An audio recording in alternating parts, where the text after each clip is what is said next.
What's up, everybody? Today's a short video on how to tuck in your shirt with a tuckable holster. Yeah, it's not brain science, but I do have a little trick that may help you. Let's hope. First of all the firearms you see in today's video, this one and the one I have on my person, are clear of any ammunition and are safe. Trust me, it is. This holster is a Vetter holster, and what makes it a tuckable holster is the way that the belt clip is mounted to the holster itself. You can see you could get material in between the belt clip and the holster. That makes it tuckable. If these screws were mounted on top, that would be solid. Therefore, no material is going to go in between the two.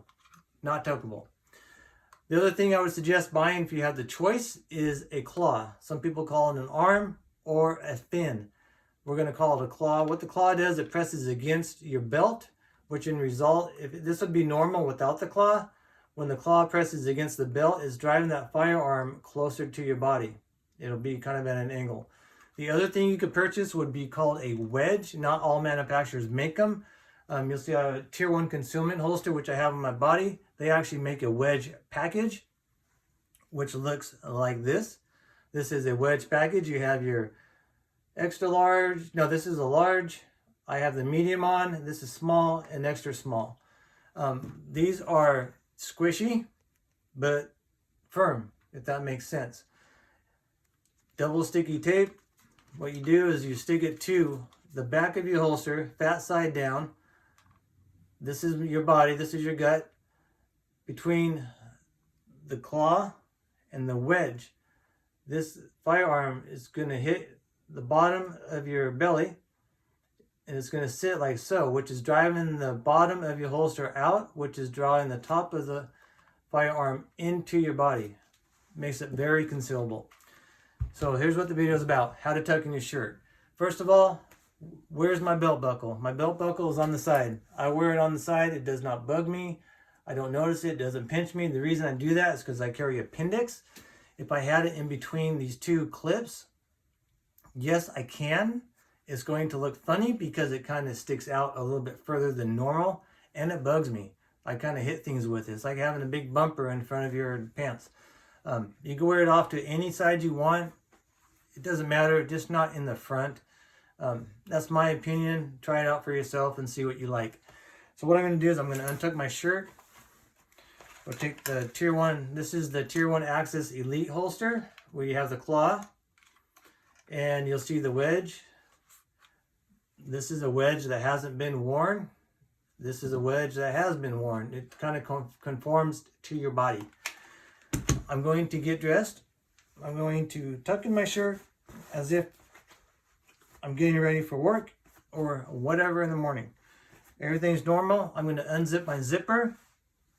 I'm going to put my firearm on where I like it. Listen for the click. Make sure the clips have grabbed that belt, which they did.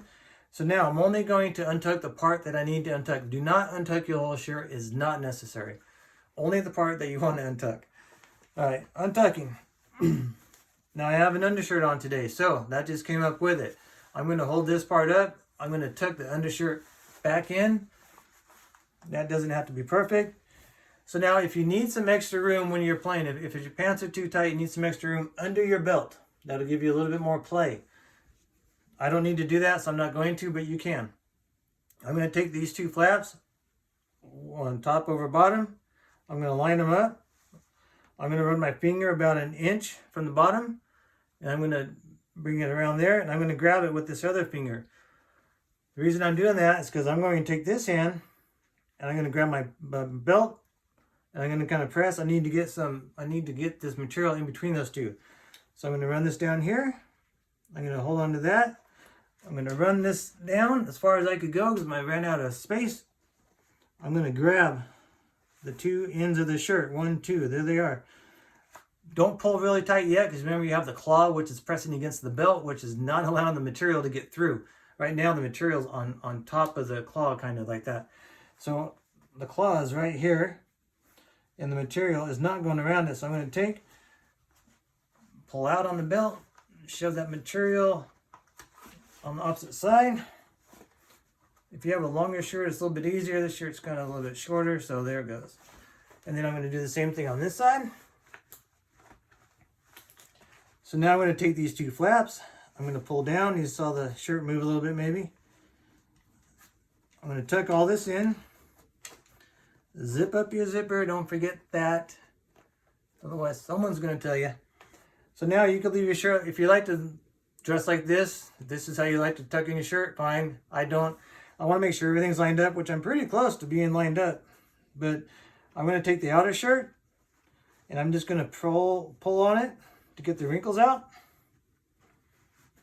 And I'm going to do the same thing on the other side. And like I said, if this is what you like, go ahead. But I'm going to go ahead and hold down on here. And I'm going to pull up just a little bit on the shirt, so it's kind of all even. And that's it. You could do that as much as you want. If you want to hide these clips a little bit more, you need more of a droop. You go ahead and pull out a little bit more in various spots if you have the room in your shirt. That'll give you more. It just depends on what you like and how you tuck in your shirt. Anyway, that's my